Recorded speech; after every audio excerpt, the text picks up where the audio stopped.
Yan mga boss, so RBTech nagbabalik.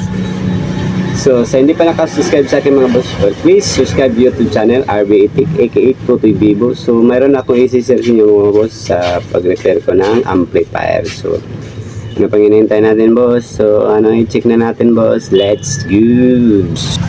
Yun, ito na yung ginawa ko boss. Tucson na EB735 siya. Ayun. So, ang issue nito boss, mayroon siyang power. Lahat ng power mayroon siya. So, ang problema ito, hindi pumitik yung relay. So, ito yung dito yung ano boss, section na ano. Ayun. Makita mo to boss, ito yung mga power amp niya boss. Main power amp niya, left and right. So, nag-check na ako dito boss, no? Lahat ng transistor, kinaltas ko, chinik ko, okay naman siya. Tapos, dito sa relay nag-check din ako, lahat dito okay naman siya, kaya natagalan ako dito mga boss kasi hindi ko na masyadong makuha talaga yung trouble niya. So tapos naghang ako dito boss, nagtry ako ng audio tracer. So tumunog siya boss, maganda yung tunog niya sa left and right. So ang ginawa ko lang dito boss, ito na yung ginawa ko dito boss. Dito tayo boss, para makaranas kayo ng ganito boss. So i-try nyo kayong ano ko boss, diskarte ko para mapagana nyo to. So nagsukat ako ng voltahe dito boss, kasi ito yung dito galing sa transformer natin boss. Dapat may masukat tayo dyan boss, na ito anong power supply ang transformer ito, 50, 17 at saka 10 volts. So dito yan papasok yung ano niya boss, supply ng relay dito sa may transistor na 2.2 ohms. So pag check ko dyan dito boss, kahit ihang ko to boss, yung makuha ko dito na reading 7 lang, 7 volts. Saka tumawid sa dito boss, 7 volts lang dyan papunta sa relay. Tapos yung relay boss, yung kailangan ng supply ng relay 12 volts, 11 volts, 10 volts, mag-click-click na yan. So, yun ang yung problema nito, boss. So, nagsukat ako dito. Yung ginawa ko dito, boss, hinang ko yung resistor na 2.2. Galing dito sa, dito yung ito.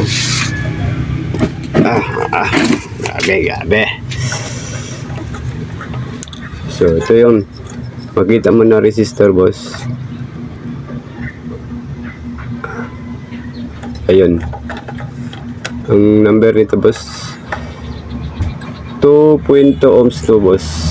Hang ko na lang yan boss, kasi may jumper yan papunta ng supply ng relay.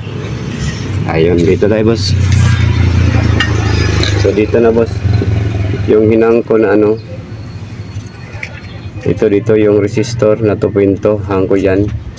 Tapos ang ginawa ko dito boss, para mapagana ko lang to boss, ito na boss, i-share ko lang sa inyo to boss, baka nakaranas din kayo ng ganitong trouble na 735.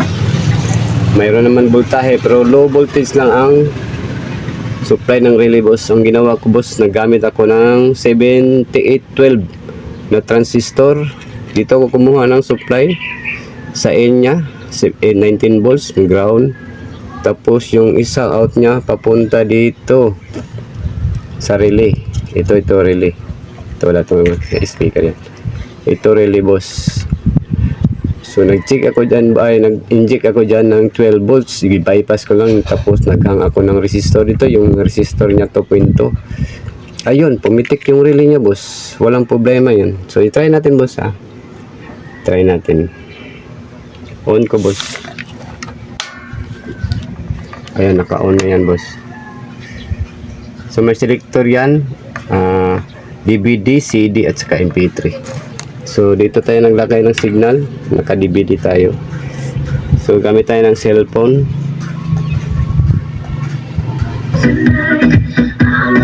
Kita mo yung tunog niya boss. Off natin boss. Iyon, hanggang dito na lang. Maraming salamat sa inyo sa panonood. So huwag kalimutan mag-subscribe ka RBTech aka Tutoy Vivo. Ayun mga boss. Alright.